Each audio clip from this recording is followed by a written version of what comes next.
நல்லா துணி எல்லாமே நல்லா இருக்குது. நம்மளுக்கு கஸ்டமர் சர்வீஸ், அவங்க சர்வீஸ் நல்லாயிருக்கு. ப்ரைஸ் கொஞ்சம் அஃபோர்டபுளாக இருக்கும், கலெக்ஷன் வைஸுமே நல்லாயிருக்கும். V11 stores, Usman road, T Nagar, Chennai மற்றும் ஊடக நண்பர்களுடைய கவனத்தை ஈர்க்க விரும்புவது நான் என்னன்னு சொன்னால், திமுக ஃபஸ்ட்டு ஆட்சிக்கு வந்து செஞ்ச முதல் ஊழல் என்ன தெரியுமா? நாம் எல்லாரும் சர்க்காரியா பற்றி பேசுகிறோம், அது இல்லை, மஸ்டர் ரோல் ஊழல் தான். கார்பரேஷனில் சென்னையில் நிர்வாகத்துக்கு வந்த உடனே செஞ்ச முதல் ஊழல் மஸ்டர் ரோல் ஊழல். அப்படின்னா என்ன? துப்புரவு பணியாளர்கள் 20 பேர் வந்தால் 30 பேர்னு எழுதுறது, அந்த 10 பேர் சம்பளத்தை வாயில் போட்டுக்கிறது. ஆக அந்த மாதிரி இருந்தது. அப்படித்தான் இந்த 100 நாள் வேலைவாய்ப்பு திட்டத்தில் நடந்து கொண்டு இருந்தது. இப்போ அவங்க அட்டண்டன்ஸை டிஜிட்டலைஸ் பண்ணினா வாயில் போட்டுக்கிறது சாத்தியம் இல்லைங்கிறதுனால கதறாங்க சில பேர். அதுதான். அது மாத்திரம் இல்லை, நீங்கள் தமிழ்நாட்டில் இப்போ தான் மழைக்காலம் கிட்டத்தட்ட முடிகிற ஸ்டேஜுக்கு வந்திருக்கு. இதில் பார்த்தீங்கன்னு சொன்னால் மழைக்காலத்தில் உற்பத்தி செய்த நெல் முளைச்சி வீணாக போகுது. அது பற்றியே அந்த அக்ரிகல்ச்சர் மினிஸ்டரோ சீஃப் மினிஸ்டரோ ஒரு வார்த்தை பேசியிருக்காங்களா? Are you not responsible? அது மட்டும் இல்லை, 300 கோடி ரூபாய் நெல்லை வந்து ஸ்டோர் பண்ணி வைக்கிறதுக்காக மத்திய அரசாங்கம் கொடுத்துருக்கு. அதில் உடனடியாக மாநில அரசு வெள்ளை அறிக்கை சமர்ப்பிக்கணும். இந்த வெள்ளை அறிக்கைனா சில பேர் பொலிட்டிக்கல் இக்னரண்ட்னு சொல்லட்டுமா, இடியட்னு சொல்லட்டுமா, நீங்களே தகுந்த வார்த்தை பயன்படுத்திங்க. வெறுமனை ஸ்கூல் குழந்தைகிட்ட நடுப்பக்கத்தில் பேப்பரை கிழிச்சு கொடுன்னு அதை காட்டுறாங்க, இதுதான் வெள்ளை அறிக்கை. அப்படிப்பட்ட முட்டாள்களுக்கு சொல்கிறீங்கன்னா உண்மையாக கிவ் ஆல் டீட்டெயில்ஸ். 300 கோடி மத்திய சர்க்கார் கொடுத்துருக்கு. அந்த 300 கோடியில் எத்தனை குடோன் கட்டியிருக்கீங்க, ஏன் கட்டலை?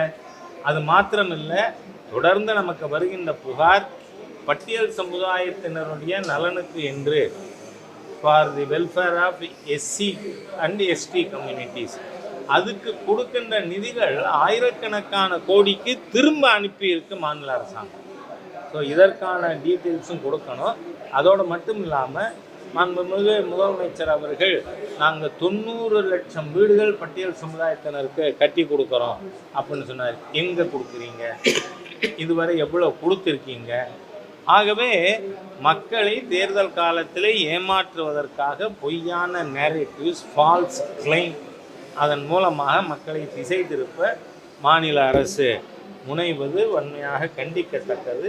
இந்த மத்திய அரசாங்கம் பல்வேறு நலத்திட்டங்கள் பெண்களுக்குன்னு நீங்கள் பார்த்தீங்கன்னா பிரதம மந்திரி ஜன்தன் யோஜனானாலும் முன்னுரிமையாக இருக்குது பெண்களுக்கு.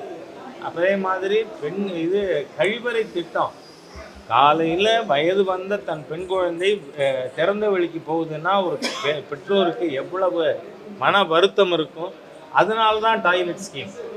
நீங்கள் மாண்புமிகு பிரதமர் நரேந்திர மோடி அவர்களைப் போல பெண்களுடைய ஒவ்வொரு ஆஸ்பெக்ட் ஆஃப் தேர் லைஃப் அதை பற்றி சிந்தித்து திட்டங்கள் கொண்டு வருவது என்பது மற்ற அரசாங்கங்கள் செய்யாத ஒரு விஷயம். அதனால் இன்றைய தினம் வாஜ்பாய் அவர்களுடைய 100 ஆண்டு நினைவு தினத்தில் நாம் வாஜ்பாய் அவர்கள் நாட்டிற்கு செய்த தொண்டு, சேவை, சாதனை, அதோடு கூட மாண்புமிகு பிரதமர் மோடி அவர்கள் செய்து கொண்டிருக்கின்ற விஷயங்களை ஊடக நண்பர்கள் நீங்கள் வந்து பிஜேபிக்குன்னு இல்லை, மக்களுக்கு, ஏழை எளிய மக்கள், பெண்கள், பிற்படுத்தப்பட்டவர்கள், எஸ்சி எஸ்டி மக்கள், இவங்களோட திட்டங்கள் எல்லாம் என்னென்ன அரசாங்கம் செஞ்சீங்கன்னா அந்த திட்டத்தை பற்றி அவங்களுக்கு விஷயம் தெரிஞ்சால் தான் அவங்க சேருவாங்க. அதுக்காக இதை செய்யணும்னு கேட்டுக்கிறேன். 5 ஆண்டு காலம் திராவிட முன்னேற்ற கழகம் அடல் பிஹாரி வாஜ்பாய் அவர்களுடைய அமைச்சரவையில் பங்கு பெற்றது. அதனால் தமிழகத்தில் பிரபலமான பூங்காவோ அல்லது லைப்ரரியோ வாஜ்பாய் அவர்கள் பெயர் வைக்க வேண்டும். அதுக்கு உடனடியாக தமிழக முதலமைச்சர், நீங்களே ஆட்சியில் இருந்தீங்க 5 வருஷம், ஆகவே அந்த மிகப்பெரிய ஜனநாயகவாதி இந்த உலகத்தில் வாஜ்பாய் அவர்களுடைய பெயர் வைக்க மாநில முதலமைச்சர் அவர்கள் நடவடிக்கை எடுப்பது இந்த ஜனவரியில் கூடுற சட்டசபை குளிர்கால கூட்டத்தொடரில் அதை அறிவிக்கணும் அப்படின்னு கேட்டுக்கிறேன். நான் சொல்கிறதுக்கு இது இருக்குது, நீங்கள் எதுவும் கேட்கறதுனா.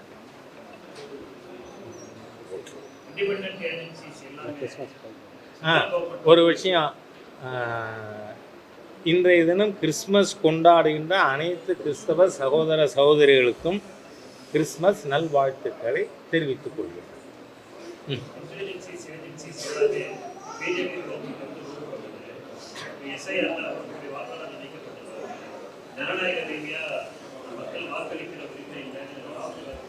அப்படின்னு யார் சொல்லியிருக்க? அதாவது மிக வெளிப்படையான தன்மையோடு தேர்தல் கமிஷன் இந்த எஸ்ஐஆர் ஸ்கீமை அணுகியிருக்கு. இது முதல் முறை அல்ல. 1952 ஏற்கனவே 10 முறை எஸ்ஐஆர் நடந்திருக்கு. இது 11வது தடவை. இவங்க என்ன சொல்லியிருக்காங்க, புதிதாக சேர்றவங்க ஃபார்ம் 6 கொடுக்கணும், டிலீட் பண்ணுறதுக்கு ஃபார்ம் 7, ஷிஃப்டட் வாக்காளர்களுக்கு ஃபார்ம் 8. இதில் நீங்கள் பார்த்தா கிட்டத்தட்ட 24-25 லட்சம் பேர் டெட்டு. அது நீக்கணுமா வேண்டாமா? நீக்கணும். ஷிஃப்டட், நீங்கள் சென்னை மாதிரி சிட்டிஸில் அது அதிகமாக இருக்குது. ஏற்கனவே இருக்கிற அசம்பிளிலேருந்து இன்னொரு அசம்பிளிக்கு ஷிஃப்ட் ஆகுது. இந்த அசம்பிளிக்குள்ளேயே ஒரு பூத்துலேருந்து இன்னொரு பூத்துக்கு ஷிஃப்ட் ஆகுது. இந்த மாதிரி நடக்குது. இதில் கிட்டத்தட்ட 80% வாக்காளர்கள் ஷிஃப்டடு கேட்டகரியில் வராங்க. அதனால் அவங்களுக்கு இந்த காலகட்டம் இருக்கே, ஜனவரி 16ன்னு நினைக்கிறேன் நான், அது வர அந்த ஷிஃப்டட் வாக்காளர்கள் அவங்கள பதிவு பண்ணிக்கணும் ஃபார்ம் 8 கொடுத்து அப்படின்னு நான் கேட்குறேன். இதில் இந்த அதிகாரிகள்லாம் யார்? ஒரு பூத்துக்கும் பூத் லெவல் ஆஃபீஸர்ஸ், பிஎல்ஓ யார் போட்டிருக்கா? State government. இதில் சென்ட்ரல் கவர்மெண்ட்டுக்கு ஏதாவது ரோல் இருக்கா? கிடையாது. எலெக்ஷன் கமிஷனுக்கே தனி எம்ப்ளாயீஸ் அரேஞ்ச்மெண்ட் இருக்கா? கிடையாது. மாநில ரெவென்யூ டிபார்ட்மெண்ட்டு தான், கலெக்டர், தாசில்தார், கீழே இருக்கிற அலுவலர்கள் அவங்க தானேங்க இந்த எஸ்ஐஆரையே செயல்படுத்தியிருக்காங்க. அப்படின்னா ஸ்டாலின் அவர்களோ திமுகவோ இல்லை திமுக கூட்டணி கட்சிகளோ இந்த நேரம் சேர்க்காதுன்னு சொல்லிருச்சுன்னு சொல்கிறாங்களா? எனக்கு புரியலை.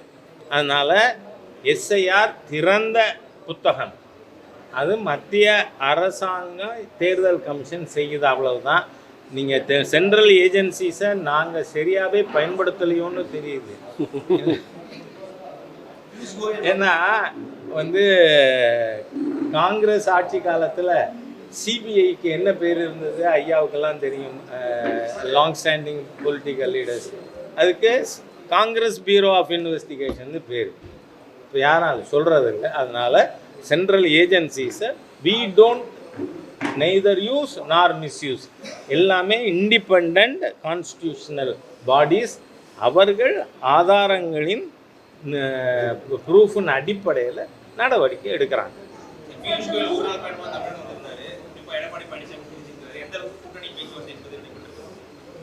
நான் என்ன சொல்கிறேன், முடிவு எடுத்து தேசிய ஜனநாயக கூட்டணியினுடைய பொலிட்டிக்கல் லீடர்ஸ் அறிவிக்கிறதுக்கு முன்னாடி நான் உங்கள்கிட்ட ஏதாவது விஷயம் பேசினா அது முறையா?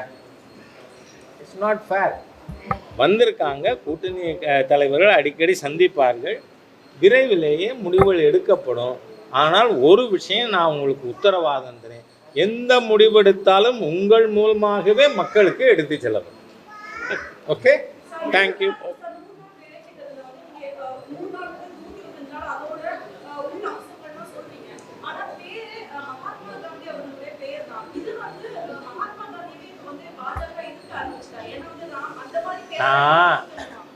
திராவிட இயக்க தலைவர்கள் எல்லாம் தம்பி பார்த்தாயா, இளம்பெண்கள் தோள்களிலே கை போட்டு வரும், இப்படியெல்லாம் பேசியிருக்காங்க, எழுதியிருக்காங்க. அதெல்லாம் மகாத்மா காந்தி அவர்கள் எல்லாருக்கும் மதிக்கக்கூடிய ஒருத்தர். ஆனால் நீங்கள் அதை பற்றி எதுக்கு crocodile tears, முதல் கண்ணீர் ஏன் வடிக்கிறீங்க அப்படின்னு சொல்லிட்டு இதோட இந்த பத்திரிகையாளர் கூட்டம் நிறைவுறுகிறதுங்கிறதையும் தெரிவிச்சுக்கிறேன். நன்றி. ஒன்றுன்னா நிஜமாவே ஒன்று.